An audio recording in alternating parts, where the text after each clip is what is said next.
vous allez super bien. Donc on se retrouve sur ma chaîne pour un nouveau concept. Donc comme vous l'avez vu dans le titre, c'est mes lectures manga. Donc ça consistera à vous présenter les lectures qui étaient dans ma pile à lire manga. Donc voilà, dans ce premier épisode de mes lectures manga, il y aura 3 shoujo, un shonen et 2 seinen. Donc je vais commencer par les shoujo, comme ça ceux qui n'aiment pas forcément les shoujo ils pourront avancer la vidéo ou tout simplement choisir votre partie qui vous intéresse. Donc je vais commencer tout de suite avec le premier shoujo que j'ai lu.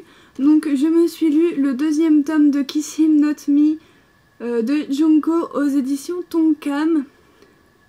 Donc il est toujours en cours avec 7 tomes et le 3e tome paraîtra le 11 mai. Donc ce 2e tome, je l'ai beaucoup apprécié, encore mieux que le 1er tome. Tout simplement parce que notre héroïne se retrouve complètement au milieu de nos 4 beaux gosses du lycée. Donc il faut savoir que dans le 1er tome, en fait, on nous la présente comme une otaku à 1000% tout simplement, et qui adore dans la vraie vie regarder les mecs ensemble et s'imaginer des histoires d'amour entre eux. Donc là dans ce 2e tome, elle se retrouve complètement au milieu de ces jeunes hommes. Voilà, ils essayent tous voilà, voilà, ils veulent tous sortir avec elle, donc ils essayent tous d'avoir des petits moments avec elle et tout. Et donc dans ce 2e tome, notre héroïne va légèrement péter un câble. Voilà, elle va dire stop, stop, stop, ça va trop vite pour elle et tout ça, voilà. Donc je pense que si j'étais à la place de cette héroïne, j'aurais craqué depuis pas mal de temps. Et donc voilà, c'est aussi ça qui nous donne des situations super drôles, vraiment à mourir de rire. Je me suis beaucoup éclatée à lire ce 2e tome, donc voilà, qui continue sur la continuité du tome 1. Je n'ai absolument pas été déçue de la suite de ce manga. Si vous ne l'avez toujours pas commencé, je vous le recommande très fortement. Vous allez passer juste un excellent moment à vous bidonner. Et voilà. Et voilà, donc ensuite je me suis lu le 8e tome de LDK, donc il me semble que je ne vous ai absolument jamais parlé de cette série. Voilà, tout simplement parce que j'ai eu un petit décroquage, ça se dit, je sais pas, bref vous m'avez compris. À la série je m'étais arrêtée au tome 4 tout simplement, donc pour vous faire le petit résumé du tome 1, en gros on suit l'héroïne de Aoi, donc qui est lycéenne, et un jour elle va mettre une baffe ou un coup de pied, je ne sais plus, à notre personnage principal masculin, donc Shusei, tout simplement parce qu'il a repoussé sa meilleure amie. Mais ça va pas s'arrêter là pour nos 2 protagonismes, puisqu'en fait ils habitent dans la même résidence et ils sont voisins. Donc du coup un incident va faire qu'ils vont devoir cohabiter ensemble, et de là nos protagonismes vont commencer à se rapprocher. Aoi va commencer à ressentir des sentiments bien plus qu'amitié pour le jeune homme. Mais voilà, il va y avoir des choses qui vont faire que on va avoir l'impression qu'ils vont faire un pas en avant dans leur relation, puis après 3 pas en arrière. Tout simplement parce que soit il y a un protagoniste masculin ou féminin qui se met au milieu de notre couple, et du coup on revient à chaque fois à la case départ. Et donc ça m'avait un petit peu saoulée dans les premiers tomes, du coup j'avais arrêté. Et à Noël j'avais reçu en cadeau le 5e tome de LDK, donc du coup je me suis dit que c'était une bonne occasion pour me remettre tout simplement dans la lecture de LDK. Donc j'avais lu le 5e tome, puis le 6 et le 7. Bon, sans grande surprise, voilà, c'est toujours pareil.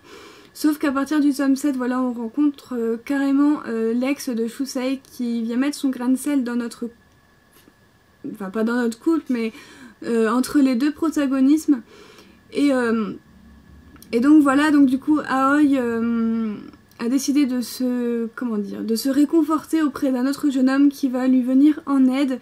Donc dans ce tome 8, on reprend là où on s'était arrêté dans le tome 7, donc c'est-à-dire avec l'ex de Shusei, et là il va y avoir un très très gros rapprochement entre les 2 personnages principaux de cette histoire. Et donc enfin là j'avais l'impression qu'on avait fait 15 pas en avant. Donc ça m'a redonné envie de me plonger dans cette série et j'ai vraiment très hâte d'avoir le tome 9. Donc je vous ai pas dit, donc LDK c'est de Ayu Watanabe aux éditions Pika et donc il y a 19 tomes en cours et le tome 9 paraîtra le 4 mai. Donc voilà, une super lecture auquel j'avais décroché, mais mon intérêt revient en force après la lecture de ce tome 8. Donc voilà. Ensuite, je me suis lu le tome double de Tsubaki Love, donc de Kanan Minami aux éditions Panini. Donc un tome aussi que j'ai très apprécié, qui fait un peu... c'est pas la même chose que Kiss Him Not Me, mais mon intérêt pour la série n'a absolument pas décroché du premier tome que j'avais lu. Donc voilà, donc on suit très bien la suite de la fin du premier tome où Tsubaki, ou non, Kyota, oui, avait repoussé Tsubaki, voilà.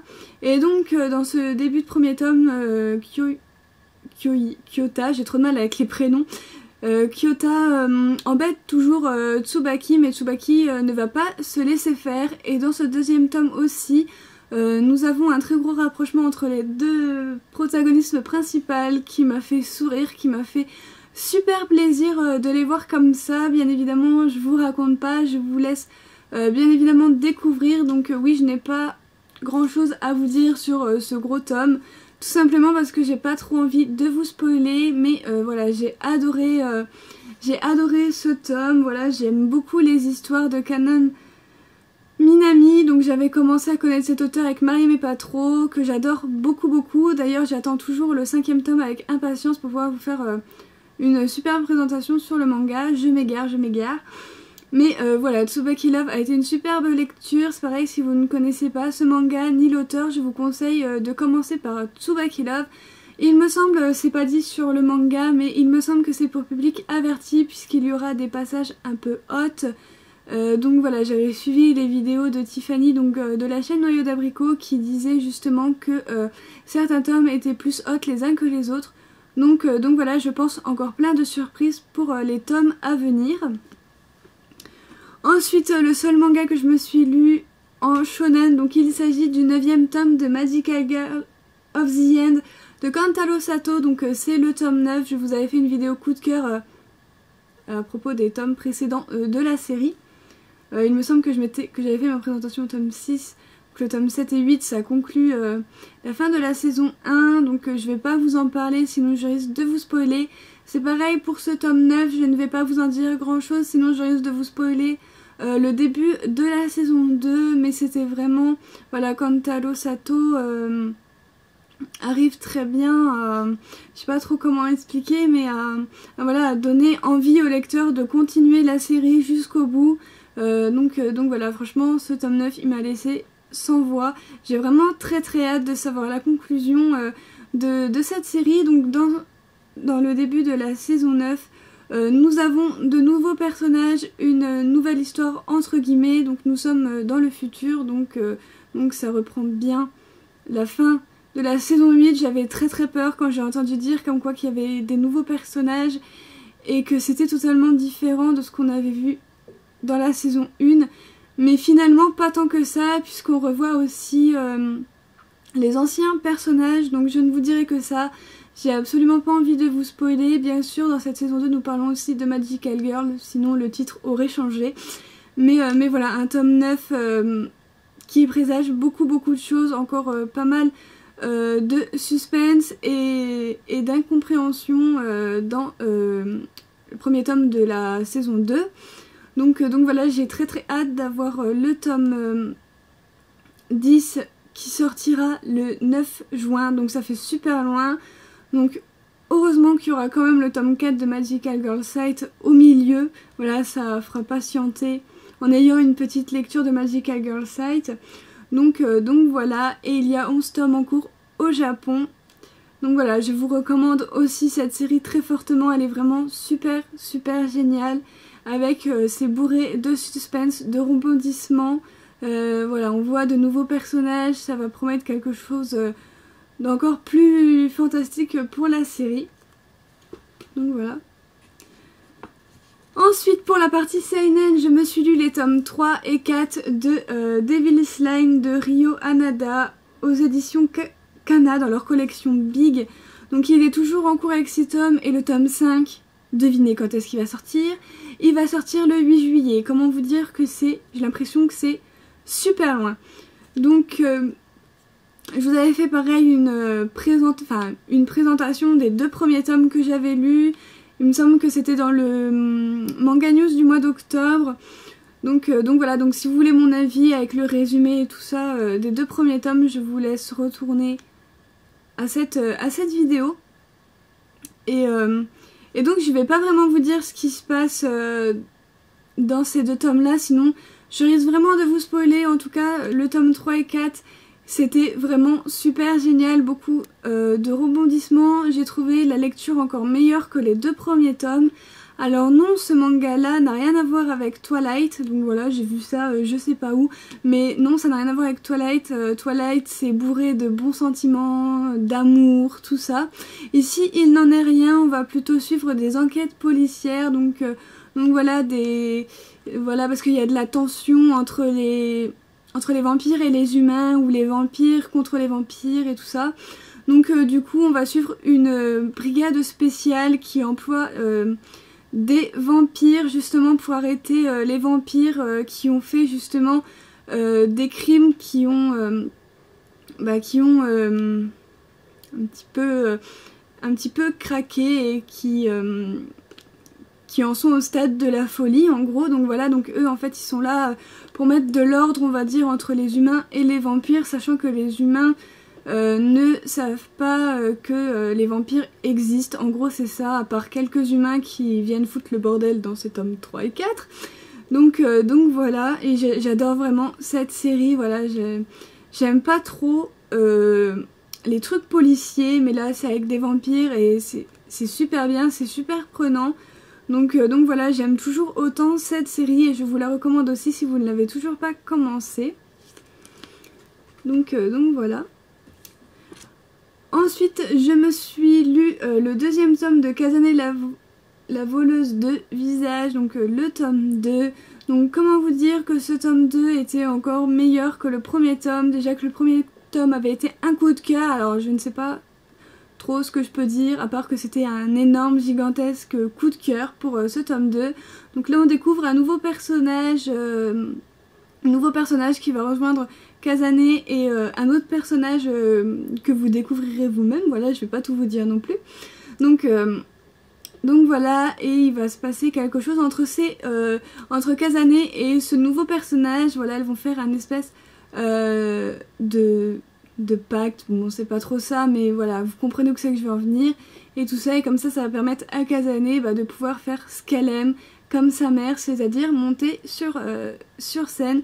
Donc c'était vraiment super bien, une superbe lecture.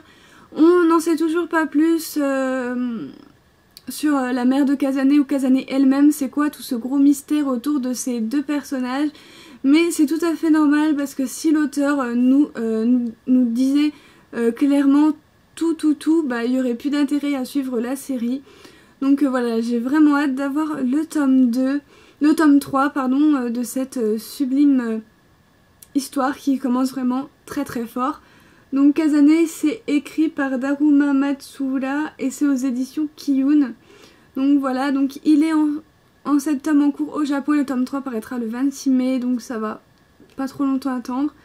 Donc voilà, je viens de me rendre compte que je vous ai même pas montré les dessins pour les tomes à venir. J'ai complètement oublié. Donc voilà, on va dire que c'est le premier épisode que je fais, première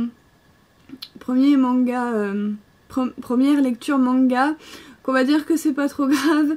Donc voilà, j'y penserai la prochaine fois. Je vais vous montrer quand même les dessins de Kazane. Donc voilà, sublime page couleur.